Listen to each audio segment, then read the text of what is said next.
اهلا وسهلا بكم محبي ومتابعي ومشاهدي قناه ابسط فكره. النهارده هنتكلم عن مكنه القهوه التركي. هنقول على فكره بسيطه، لو احنا عايزين نعمل قهوه فرنساوي، عايزين نعمل قهوه بلبن، ازاي ممكن نستخدم المكنه دي؟ ازاي ممكن نعمل قهوه فرنساوي بمزاج من غير ما يحصل اي ضرر؟ هنحط لبن هنا؟ لا طبعا، الكلام ده غلط. هنشوف دلوقتي هنعمل ايه. اول حاجه نضيف المقدار اللي احنا عايزينه من السكر والبن، وبعدين بنبتدي نشغل المكنه. احنا لو عايزين نعمل 1 شوت او 1 كب هندوس على الزرار اللي هو خاص اللي هو الكوبايه الواحده، وهنجيب الكوبايه الصغيره دي وهنعمل خدعه للمكنه. احنا بنحط الكوبايه دي بين الداخل، بناخد بيها جزء الميه اللي بتنزله المكنه علشان نستبدله بالحليب اللي هنشوفه دلوقتي. احنا كده كبينا الجزء الخاص بالحليب، وهنقفل الغطاء بتاع المكنه وهنشغل ونسيبها هي تكمل الخطوات بتاعتها العاديه خالص، كأنها بتقوم بالوظيفة بتاعتها بدون أي تدخل.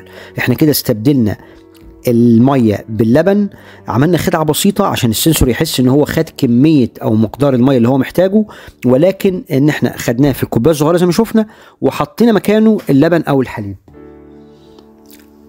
هنسيب المكنة تكمل، بتتم عملية التقليب، بتدوب زي ما احنا شايفين، وبيحصل عملية التسخين اللي هي على الهادي الجميلة، وهنلاقي الوش يطلع اللي احنا بنحلم بيه، اللي هو بنتمزج بيه من القهوة الفرنساوي. هتطلع حاجة جميلة. هنشوف مع بعض. بنستنى دقايق طبعا عشان هي بتسوي القهوة تسوية صح.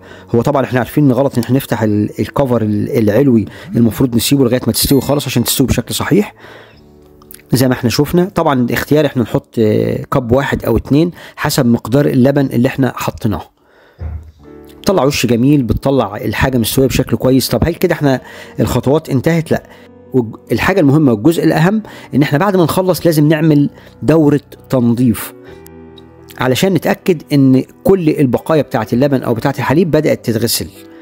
هنشوف كده الميه بدات تنزل، هتحصل عمليه التسخين. التقليب ده بيبتدي ينظف القاع الداخلي للمكنه. هنشوف دلوقتي. بنستنى نسيبها تاخد وقتها علشان يحصل عمليه تسخين، عشان لو فيها اي بقايا للحليب موجوده داخل المكنه تبتدي تنزل معانا في الكب اللي احنا بنعمل بيه عمليه الشطف او الغسيل للماكينه. يفضل طبعا ان احنا بعد ما نعمل العمليه دي نعمل عمليه شطف مره ثانيه عشان نتاكد ان مفيش اي بقايا لما نحب نشرب بعدين القهوه التركي بتاعتنا تطلع بالمذاق الجميل بتاعها اللي احنا معتادين عليه، ما يبقاش فيها اي طعم للحليب او طعم للبن، وتبقى القهوه التركي المريحه بتاعتنا. كده بدأت عملية الشطف، طلعنا ادي البقايا البسيطة خالص اللي هي متبقية من عملية القهوة بحليب اللي احنا عملناها. دلوقتي بنعمل عملية الشطف الثانية. يعني احنا الأول عملنا كأننا هنعمل قهوة عادي خالص بس من غير ما نحط أي مقادير، ونكرر الموضوع مرة تاني بعملية الشطف الخاصة بالمكنة نفسها.